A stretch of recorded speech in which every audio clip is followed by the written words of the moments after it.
Corona की situation में बहुत सारी वीडियोस और पिक्चर्स वायरल हो रही हैं और उनमें से कुछ ऐसी वीडियोस और पिक्चर्स हैं जो कि दिल और दिमाग दोनों हिला देती हैं। कुछ ऐसी ही वीडियो उज्जैन से सामने आ रही है।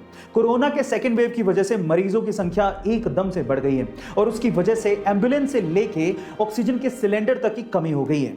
अब सिस्टम पूरी तरह से लाचार हो चुका है, लेकिन उज्जैन के इब्राहिम ने सिस्टम की लाचारी का रोना ना रोके अपने आप पे विश्वास रखा और अपनी पत्नी की जान बचाई। कैसे, मैं आपको बताता हूं। उसने एम्बुलेंस का इंतजार नहीं किया, बल्कि अपने ही ठेले को एम्बुलेंस बनाया, उस पर ऑक्सीजन का सिलेंडर लगाया और अपनी पत्नी को लेकर चल पड़ा और इस तरह से अपनी पत्नी की जान बचाई।